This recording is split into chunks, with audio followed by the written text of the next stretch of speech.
नमस्कार। आपका birth detail है 3 अप्रैल 1989। सुबह के 9:15 पर आपका जन्म हुआ है। आपकी कुंडली वृषभ लगन की कुंडली है। ये वृषभ लगन है और चंद्रमा आपका कुंभ राशि में बैठा है। आपकी राशि के स्वामी है शनिदेव, लगन के स्वामी है शुक्र। कुंभ राशि, शनि की 7.5 का पहला चरण आपको शुरू हो चुका है, क्योंकि वर्तमान में शनि मकर राशि में गोचर कर रहे हैं। 7.5 को देखने के लिए दोनों ही चीज़ें देखी जाती हैं। कुंडली में चंद्रमा जिससे 7.5 होती है और शनि जो 7.5 के आधार माने जाते हैं। आपकी कुंडली में चंद्रमा राहु केतु अक्ष पर सूर्य के बहुत निकट है, तो वहीं शनि कुंडली के 8वें घर में है। इसका मतलब जीवन में शनि की 7.5 यदि आएगी तो वह आपको प्रभावित अवश्य करेगी। शनि की 7.5 आपको अपने कार्य क्षेत्र के लिए भी स्ट्रगल कराएगी, तो शनि की 7.5 आपके जीवन में आपको मानसिक तनाव भी देगी। कुंडली में चंद्रमा जब राहु के साथ होता है तो ये मानसिक अवसाद, मानसिक खिन्नता, परेशानी, टेंशन का एक योग कहलाता है। तो आपकी कुंडली में इस प्रकार का एक योग चंद्र राहु से बना हुआ है। शनि भी इसको दृष्टि दे रहा है, यानी दशम भाव में चंद्र राहु का योग है, शनि से दृष्ट है, तो दशम भाव आपका कर्म स्थान होता है। साथ ही साथ आपकी प्रोफेशनल लाइफ होती है। या तो व्यक्ति अपने कर्मों के कारण परेशान होता है कि उसने कोई गलत निर्णय लिए जिससे वह परेशान हुआ, या वह अपने कार्य क्षेत्र को लेकर, अपनी प्रोफेशनल लाइफ को लेकर तनाव में आता है। आपको 7.5 का चरण चल रहा है तो इस प्रकार की समस्याएं आपको आगे फेस करनी पड़ सकती हैं। लगन में बृहस्पति और मंगल का योग है। बृहस्पति एकादशेश अष्टमेश के लगन में है। लगन में बैठा हुआ बृहस्पति अच्छा माना जाता है, क्योंकि ये यहाँ पर दिग्बली होता है। दिग्बली ग्रह बृहस्पति जैसा ग्रह हो तो इसको कहते हैं यह आपके जीवन में आने वाली समस्या या परेशानियों को रोक सकता है। आपके ऊपर कोई बाधा आने वाली है या कोई परेशानी आने वाली है तो उसको कहीं रोकने या उसको ख़त्म करने का प्रयास बृहस्पति करेगा। आपकी कुंडली में एक एक्सचेंज योग है। एक्सचेंज योग है दूसरे लगन और 11वें घर के मालिक का योग। लगन आपकी बॉडी और 11वां घर जीवन में माना जाता है लाभ के लिए। जब लगन और राशि यानी बृहस्पति और शुक्र दोनों राशि परिवर्तन करें तो इसका मतलब जीवन में एक बात तय है कि व्यक्ति कहीं भी किसी भी परिस्थिति में रहे उसके पास लाभ के अवसर बने रहते हैं। आपको किसी न किसी माध्यम से पैसा मिलता रहेगा, किसी न किसी माध्यम से सोर्स ऑफ इनकम आता ही रहेगा। यानी आप चाहे नौकरी करें चाहे ना करें, आप काम करें या ना करें, आप जहाँ जिस परिवेश में रहेंगे वहाँ लाभ के अवसर आपको बनेंगे। यानी पैसे की वजह से आपके काम जीवन में नहीं रुकेंगे, किसी न किसी साधन से आपका वो काम हो ही जाएंगे, क्योंकि साथ में बुध भी बैठा है और सूर्य भी बैठा है। सूर्य चौथे घर का मालिक होके यहाँ बैठा है, चौथे घर में केतु है। ये स्थिति प्रॉपर्टी, भूमि, जमीन जायदाद से लाभ दिलाती है, लेकिन मदर के स्वास्थ्य के लिए ज़्यादा अच्छी नहीं मानी जाती। वहीं बुध बहुत अच्छा योग है आपका। दूसरे और 5वें घर का मालिक यहाँ है। दूसरे का मालिक यहाँ बैठे तो व्यक्ति को पारिवारिक पृष्ठभूमि से मजबूती देता है। तो वहीं पंचम भाव का मालिक जब बुध यहाँ बैठे तो कहते हैं शिक्षा से, बुद्धि से, योजनाओं से लाभ प्राप्त करने का योग, कि जातक अपने जीवन में पढ़ेगा, सीखेगा, अपने कार्य क्षेत्र में करेगा और उसके लाभ प्राप्त करेगा। इसको हम यहाँ ऐसे मान सकते हैं। तो शुक्र और बुध ने तो अपने आप में बहुत अच्छा संयोग बनाया ही है, वो भी बृहस्पति से राशि परिवर्तन करके। इसको इंटेलिजेंसी का भी एक अच्छा योग कहते हैं, कि व्यक्ति की भाषण शैली भी ठीक है, व्यक्ति की पकड़ भी अच्छी है, व्यक्ति की सोच भी अच्छी है, और व्यक्ति अपने जीवन में अगर चाहे, जो चाहे वह अपनी बुद्धि से वह हासिल कर सकता है। मंगल लगन में मंगल दोष बनाता है, आप मांगलिक हैं। जब सप्तम और द्वादश का मालिक यहाँ बैठे तो जीवन में ये स्थिति टूर से, ट्रैवलिंग से, विदेश यात्राओं से लाभ कराती है। फॉरेन ट्रैवलिंग कराने में का भी एक योग इस योग को मानते हैं। यही मंगल आपकी कुंडली में सप्तम भाव का मालिक है। ये मंगल दोष बनाता है, जिसके कारण वैवाहिक जीवन में देरी भी होती है। इस मंगल की सिचुएशंस हमें नवमांश कुंडली में देखनी बहुत ज़रूरी है। वो इसलिए है कि मंगल नवमांश में नीच का है केतु के साथ, और वहाँ भी ये लगन सप्तम का मालिक ही है। इसलिए आपकी जो शादी अभी तक नहीं हुई, 32 वर्ष की उम्र आपकी हो गई, उसका जो मेन रीज़न है वो यही प्लेनेट है। साथ ही साथ आपकी कुंडली में शनि योग कारक है, भाग्य और कर्म स्थान का मालिक अष्टम में है, अपने घर को देखता है, यानी व्यक्ति कुछ भी करेगा, एफर्ट्स लगाएगा, लेकिन अपने कार्य क्षेत्र में सफल हो जाएगा। शनि आपकी कुंडली में वर्ग कुंडलियों में कोई खराब नहीं है। वर्ग कुंडली यहाँ भी शनि पंचम में बैठा है मित्र राशि में, और यहाँ भी, तो शनि तो कुंडली में अच्छे हैं, लेकिन चंद्रमा अच्छे नहीं है। इसके बारे में अभी मैं आगे और भी आपको बताऊंगा। तो एक शादी की समस्या सबसे बड़ी आपके चार्ट में यहाँ मुझे क्लियर नज़र आई, वो मैंने आपको बताई भी कि क्यों आपको जीवन में प्रॉब्लम हो रही है। वर्गोत्तम आपका लगन है, यहाँ भी देखिए वृषभ लगन है, यहाँ भी देखिए वृषभ। जब दोनों जगह वृषभ हो, इसको कहते हैं वर्गोत्तम लगन। वर्गोत्तम लगन जीवन में जो भी समस्याएं आती हैं उनसे जूझने की क्षमता तो देता ही है, साथ व्यक्ति अपने भीतर कुछ ऐसी प्रतिभाएं भी रखता है जिससे वह जीवन में आगे बढ़े।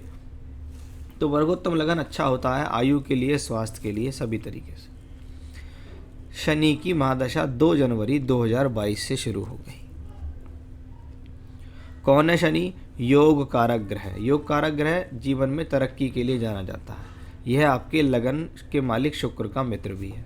कहाँ बैठा है? अष्टम में। अष्टम के शनि के लिए कहा जाता है कि प्लेनेट अगर अष्टम में बैठे तो ऐसा शनि अपने जीवन में लगातार कार्य क्षेत्र के लिए संघर्ष कराता है। लाभ तो ये अवश्य देता है, लेकिन संघर्ष भी देता है। शनि यहाँ अच्छी स्थिति में है। साथ ही साथ नवमांश में भी शनि योग कारक होके पंचम में, और यहाँ भी शनि नवमेश होके यहाँ, यानी शनि की दशा करियर वाइज बेहतर जाएगी, इसमें कोई संदेह नहीं है। एक बात मैं आपको और बता दूं, शनि का संबंध सभी जगह 12वें स्थान से भी बनता है। इसका मतलब है अगर आप शनि की दशा में, यानी वर्तमान से लेके आने वाली स्थिति, आने वाले 4-5 साल में अगर आप प्रयास करते हैं तो आप घर से दूर जाकर विदेश में जाके नौकरी कर सकते हैं। ऐसे संयोग आपके पास मौजूद हैं। साफ तौर पर दर्शित हो रहा है आपकी कुंडली से कि शनि की दशा में अगर व्यक्ति प्रयास करे तो आपके पास आगामी 4-5 साल ऐसे हैं कि आप विदेश में जाके लंबे समय तक काम कर सकते हैं। शनि की महादशा, शनि की अंतर्दशा जनवरी 22 से जनवरी 25 तक चलेगी। यही वह समय होगा जिसमें आप अपने कार्य क्षेत्र में तरक्की करेंगे। जैसे ना आपने कहा कि 4 साल से कोई प्रमोशन नहीं है, निश्चित आपको शनि की महादशा अंतर्दशा में प्रमोशन मिल जाएगा।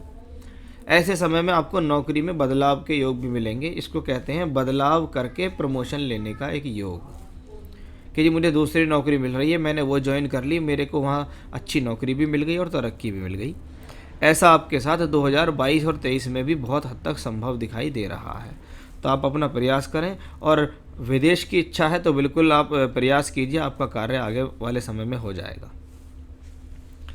शादी के आपका लेट हो गया है, प्रमोशंस तो आपका हो ही जाएगा, कोई ऐसी दिक्कत नहीं है, क्योंकि आने वाला समय करियर के लिए अच्छा है। लेकिन शनि की महादशा, शनि की अंतर्दशा चल रही है, और शनि की 7.5 भी है। चंद्रमा आपका प्रभावित है, पीड़ित है, इसलिए जो उपाय बताऊंगा वो करने होंगे, नहीं तो शनि की दशा में काफ़ी मेंटली स्ट्रेस भी आ सकता है।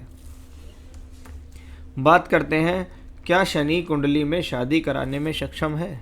देखिए, शनि को मंगल देख रहा है, मंगल सप्तमेश है, यानी शनि की दशा में शादी का प्रॉमिस है। शनि यहाँ पंचम भाव में बैठ के सप्तम को देखते हैं, यानी शनि की महादशा, शनि की अंतर्दशा में शादी का योग है, यानी फिर से 2022-23 में शादी का एक योग बनता है। एक बात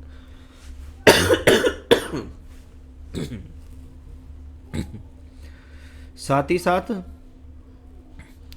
शनि की महादशा, शनि की अंतर्दशा में शादी का भी योग है। देखिए, जब प्लेनेट पंचम भाव में बैठे और शनि की दशा है तो कभी कभी ये स्थिति एक मनमर्जी के विवाह को भी दर्शाती है। आपको कोई पसंद हो, आपको परिवार पसंद हो, पहले से आप लड़के को जानते हो, ऐसा भी एक योग आपकी इस दशा में बनता है, क्योंकि शनि यहाँ पंचम में है। लेकिन आपकी कुंडली, नवमांश कुंडली को हम प्योरली मैरिड लाइफ के लिए देखते हैं। वहाँ पे लगन का मालिक शुक्र यहाँ है, बुध भी यहाँ, चंद्रमा भी यहाँ, सूर्य भी यहाँ, सब प्लेनेट आपकी कुंडली में 8th हाउस में है। यह भी एक डिले का कारण है। अधिकतर ये देखा जाता है जब पंचम का मालिक अष्टम भाव में होता है तो जीवन में अगर कोई पिछले समय में लव रिलेशनशिप्स हुआ हो तो वो ज़्यादा लंबे समय तक चल नहीं पाता, किसी न किसी कारण से टूट जाता है, ऐसा भी हम यहाँ कह सकते हैं। लेकिन अभी भी आपके पास ऐसे कॉम्बिनेशंस हैं कि शनि की महादशा 2022, 23, 24 में चलेगी, ये समय आपके जीवन में करियर के लिए अच्छा है, कुछ तनाव देगा, शादी से संबंधित स्थिति को भी ये मजबूत कराएगा। तो वो सब मुझे यहाँ दिखाई दे रहे हैं। देखिए, शुक्र ग्रह कुंडली के अंदर लग्नेश भी है, शुक्र ग्रह कुंडली के अंदर विवाह का कारक ग्रह भी है। तो शुक्र से संबंधित रत्न पहनना आपके लिए ज़रूरी है, क्योंकि सूर्य और शुक्र 19 डिग्री के होकर बैठे हैं। 19 डिग्री का सूर्य, 19 डिग्री का शुक्र है। ये भी एक रीज़न है जीवन में विवाह के सुख में कमी देने का। तो स्टोन वाइज देखें तो देखिए, ओपल स्टोन ही पहनना है आपको वो विवाह के लिए, और आपको पहनना होगा वो राइट हैंड की रिंग फिंगर के अंदर। रिंग फिंगर में इसलिए पहनना है क्योंकि आपको विवाह से संबंधित स्थितियों को मजबूत करना है। तो एक रिंग फिंगर में इनको ओपल स्टोन पहनना है। आप चाहें तो हमसे प्राप्त कर सकते हैं, आपको रिंग बनाकर आपके एड्रेस तक भेज देंगे। तो ओपल स्टोन ही आपको पहनना है और कोई स्टोन नहीं पहनना। उसके अलावा रोजाना कम से कम 3 बार रुद्राष्टकम का पाठ करें। रुद्राष्टकम आप गूगल पे टाइप करेंगे रुद्राष्टकम, तो आपको रुद्राष्टकम का पाठ मिल जाएगा। उसको 3 बार आपको रिपीट करना है। उसके अंदर 8 श्लोक हैं। तो रुद्राष्टकम के आपको 3 पाठ करने हैं रोज़ाना, जो आपको शनि की 7.5, मानसिक तनाव, इनके लिए भी काफ़ी एक तरीके से हेल्पफुल आपके लिए रहेगा। और 1 बार हनुमान चालीसा भी अवश्य आपको पढ़नी होगी। तो ये 2-3 उपाय हैं आपको जो लगातार आपको करने होंगे। आपकी दशमांश कुंडली में भी देखिएगा, बुध, शुक्र, राहु, सूर्य, ये भी सब 12th हाउस में। 12th हाउस में इतने सारे प्लैनेट हो जाते हैं, तो ये बाहर काम करने की स्थिति को दर्शाते हैं, या कह सकते हैं कि विदेश यात्रा का योग या विदेश में जाके काम करने का योग। वैसा मैंने आपको बताया भी है, क्योंकि आने वाले समय में चार्ट आपका काफ़ी प्रोग्रेसिव है, अच्छी तरक्की करेंगे आप, उसमें कोई संदेह नहीं है। और इस तरक्की को अगर आप विदेश में ले जाएंगे तो आप और ज़्यादा जीवन में तरक्की करते चले जाएंगे। उपाय कीजिएगा, उनसे आपको काफ़ी लाभ मिलेगा। रतन पहनिएगा। ये था आपकी हॉरोस्कोप का एनालिसिस, सवालों के जवाब, उपाय। नमस्कार।